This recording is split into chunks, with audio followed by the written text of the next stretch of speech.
설정했나 이 질문에 대해서는 성완종의 진실 앤드 양심 리스트, 앙심 리스트에 오른 사람은 아닐 거다 이렇게 봐요.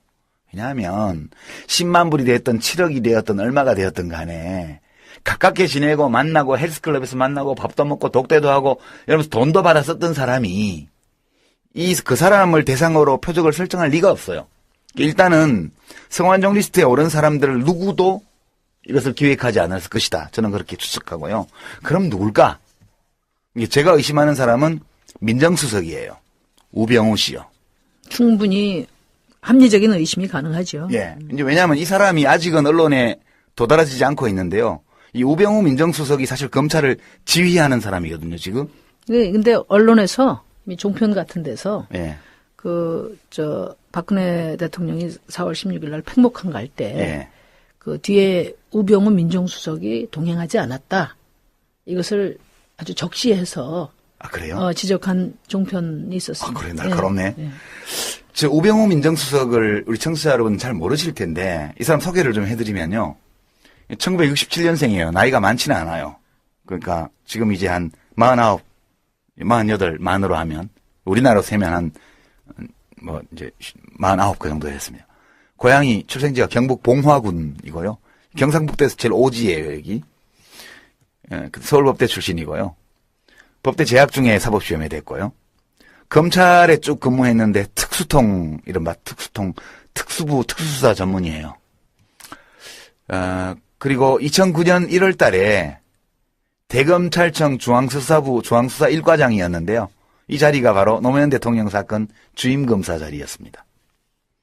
그리고 당시 검찰과 청와대 사이에 의견 충돌이 있었다는 보도들이 좀 나왔는데 노무현 대통령에 대한 구속영장 청구를 끝까지 고집했던 인물로 알려져 있고요. 노무현 대통령이 이제 투신해서 목숨을 스스로 끊고 나서 수사는 중단이 됐고 그 이후에 대검찰청의 범죄정보기획관, 수사기획관 이런 대검 요직을 섭렵하다가 이상하게 2013년에 검사장 승진이 안 돼요. 그러면서 2014년에 곧바로 청와대 민정비서관으로 들어갑니다. 그리고 금년 1월 달에 민정수석이 됐거든요. 이분 되게 재밌는 분인데 그 민정비서관이 될 때 재산 공개를 했는데 얼마쯤 되는지 짐작하세요? 1호인가 그렇죠. 저 고위공직자 재산 신고에서 제일 1등 한 사람 아니에요? 예. 420억 원이 넘어요. 저도 검찰이 이렇게 돈이 많나 이런 생각을 한 적이 있어요. 그러니까 검찰 봉급이라는 건 용돈이에요, 이 사람은. 근데 이 재산이 다 어디서 왔냐 하면 장인한테 상속받은 건데요. 장인이 누구냐 하면 기흥 컨트리 클럽이라고 있어요. 기흥에.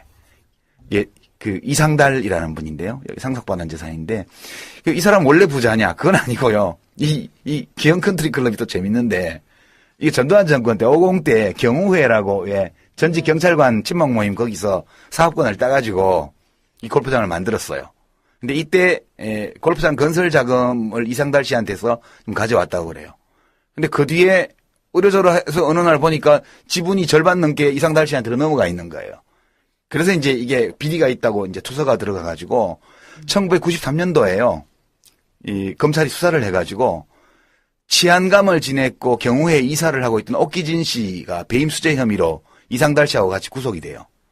경찰청장을 지냈던 이인섭 씨가 이상달 씨한테 1,000만 원 뇌물수수 혐의로 또 구속이 되고요. 이상달 씨 자신은 배임 뇌물공여죄로 징역 3년형을 받습니다. 이 사람이 우병우 지금 민정수석의 장인이에요. 이 사람의 420억의 재산은 대부분 다 이 기흥 컨트리 클럽 오너인 이상달 씨한테 상속이 온 재산이에요. 재밌죠? 냄새가 많이 나는 거죠. 예, 이게 그 당시 이제 이런 장인이 있음에도 불구하고 뭐 청렴한 검사로 왔냐 아니면 이 사위가 이런 특수통 전문 검사여서 이상달 씨가 덕을 받냐 이런 논란이 좀 있었다고 그러고요. 이 우병우 씨가 지금 이런 사람이 민정수석으로 있는데 이 성완종 리스트에 오른 사람일 리가 없다고 보는 이유가 우선 자기가 뒤가 찔려서 이 사람 할 수가 없어요. 김기춘 실장이나 좀 교체가 됐지만 교체 전에 이렇게 했을 리가 없어요. 결국은 검찰의 핵심 라인이 우병우 민정수석 지휘 아래에 사정 대상 기업을 선별할 때 포스코하고 경남 기업을 찍었다는 거예요. 이걸 찍을 때 정준양 씨에 대해서는 상세한 조사를 했겠지만 MB 쪽하고 작은 거래가 있을 거라고요. 친 MB 쪽하고. 이 성완종 씨가 이렇게 친박에 광범위하게 자금 공유를 했으리라고는 인지하지 못했을 것 같아요. 제가 볼 때는. 그래서 예. 그 김기춘 실장이 있었다면은 이러지 않았을 것이다라는 그렇죠. 얘기가 나오는 거예요. 그쪽에서 예. 자기들이 아는 얘기예요. 그래서 소문에 김기춘 씨 집 주변을 2시간 동안 배회했다는 거 아니에요? 네. 목숨 끊기 전날. 근데 이제 이런 측면도 있을 것 같아요. 그 우병우 민정수석이 당연히 어떤 식으로든 그 수사 대상을 선정하는데 중심에 있었을 거라는 최소한 검토는 했겠죠. 뭐 당연한 얘기 같고. 근데 이제 그 성완종 회장이 죽음의 직면에서 가장 집중적으로 타겟으로 삼은 사람이 이완구 총리거든요.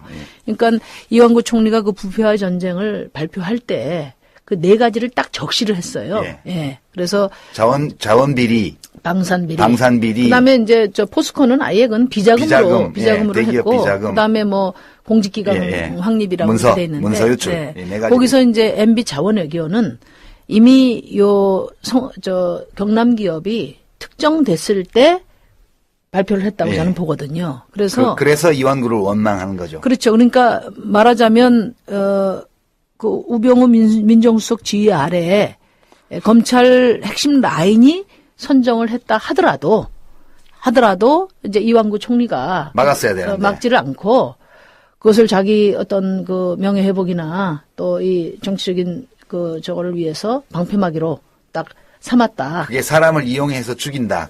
그 얘기인데요. 최소한 뭐 그런 정도의 역할. 그러니까 이완구 총리가 어쨌든 경남 기업을 표적 수사하는데 암묵적인 동의를 했든지 그것을 또 적극적으로 활용하려고 했든지 뭐 그런 때문에 이제 그 불신이 심해진 것 같고요. 예. 한 가지만 더 말씀을 드리면 뭐 제가 그 돌아다니는 소문에 지난번에 그 이완구 총리 인준 투표할 때 그 여권에서도 부정표가 많이 나왔지 않습니까? 예. 반대표가. 예.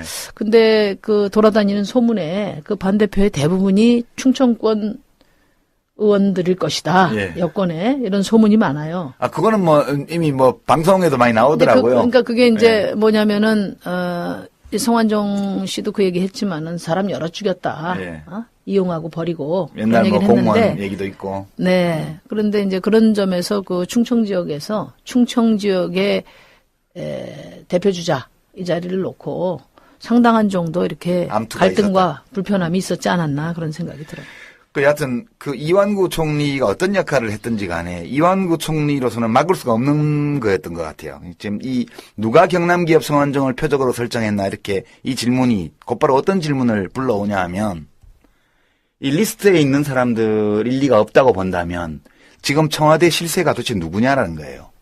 이 지금 박근혜 정권의 권력 실세가 누구냐는 거예요.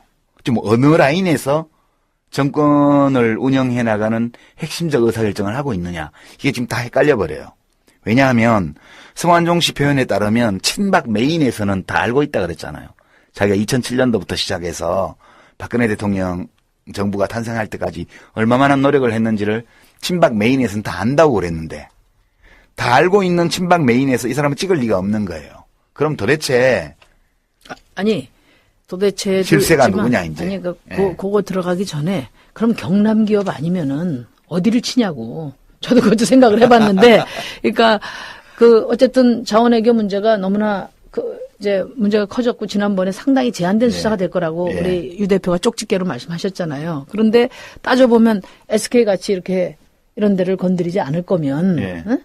그다음에 이제 또 마침 성완종 회장이 새누리당에서 쫓겨났지 않았습니까?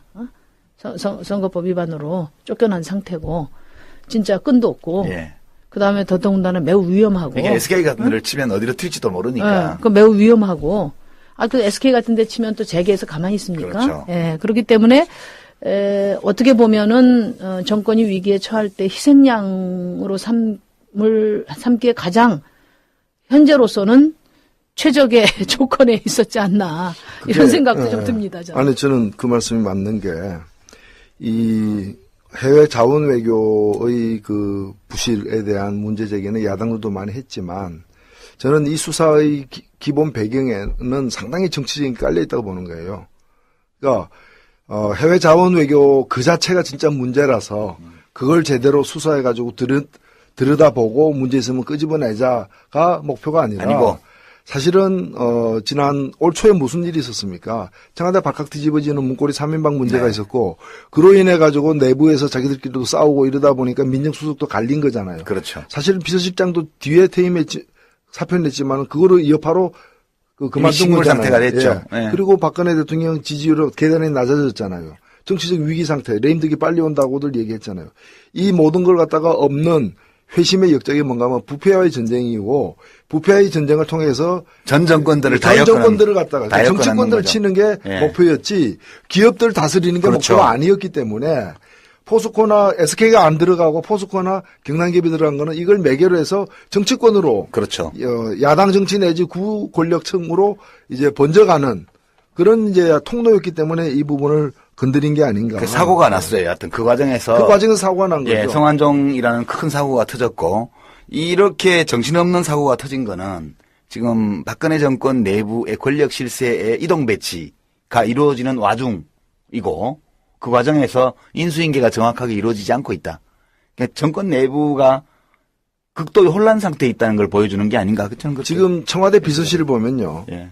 그 비서실장이 어찌 보면은 김기춘 실장이 오랫동안 어찌 보면은 온몸으로 역할을 한 거죠. 예, 사실. 저걸서야 퇴진 반대했잖아요. 역할을 했지만 초기에 허태열, 예. 그다음에 세 번째인 이병기 큰 힘 발휘하지 못할 못합니다. 거라는 건 다 예. 아는 사실이고요.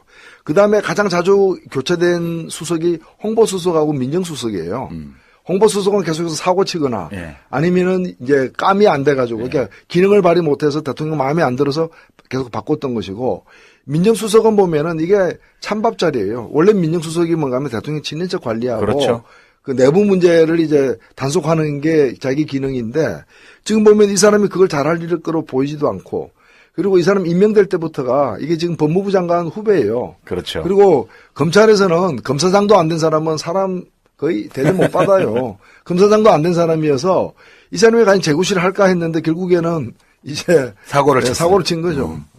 그렇게 해석이 됩니다. 지금 왜 경남기업 성완종이었나, 누가 했나, 누가 설정했나 이걸 보면 딱 누구 책임이라고 꼬집어 말하기 어렵지만 전체적으로 박근혜 정권 내부의 핵심 실세 사이의 권력 교체, 권력 이동, 재정비 이것이 진행되는 와중에 이 자기들도 예측치 못한 사고가 터진 것이다. 그렇게 봐서 앞으로 누가 실세로 등장하고 어떤 그룹에서 의사결정이 이루어지는지를 좀